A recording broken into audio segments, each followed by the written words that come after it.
Hi there, my friends across the Western Pacific. I had a little bit of time here the last few days to kind of work on a few things. And one thing I have been working on is getting the Western Pacific weather website back up and running. It hasn't really ever gone away, but it's been neglected. So if you want to check that out, check out westernpacificweather.com as always. And just give me some of your feedback on what you would like to see there a little bit more of and what type of information you want. Yeah, that's really what we're here for. So yeah, please do go check that out. Let's get into the update today.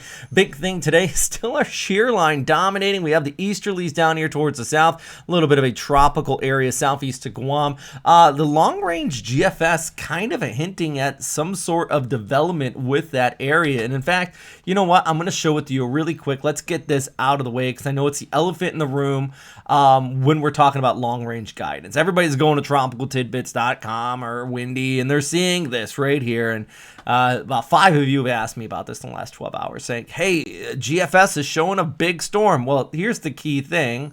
If we, oops, that's not what I wanted to do. If we take this and let's scroll it down, you see where the slider is? 360 hours out. What does that mean? It means low confidence. Really, anytime you see the model spit something out that far out, you have to go, okay, that's interesting, but yeah, it is what it is.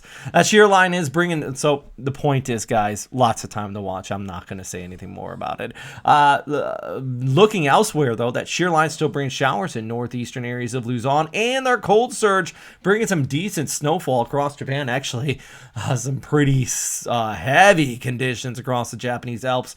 I point this out for the tropics as well because, of course, you got the snow here, but all of this is flowing south. And what does that mean? Well, basically, as we look ahead, this is going to continue to set up that shear line and cause that interaction here across northern Luzon, extending back towards northeast, and even funnel it a little bit further towards the south, closer to Manila, and in northern areas of Visayas as well as we look ahead. So right now, as I mentioned, we're still contending with these afternoon thunderstorms out here. You can see as we went ahead over the last few hours, we got some thunderstorms here on our Tuesday evening, even over towards the Manila area. Subic Bay, I know it was coming down pretty hard there. Also parts of southern areas of region 2, all thanks to that shear line set up there as we went ahead over the past 24 hours. And as we look ahead, we still have that set up. Could be looking at more thunderstorms into the afternoon tomorrow, or today, I should say, Wednesday. Then as we go ahead through Thursday, we still have that northeasterly flow continuing to set up. And then our next surge sets in by Friday over towards Saturday, which is once again going to set up. And there you can see it right there, Saturday.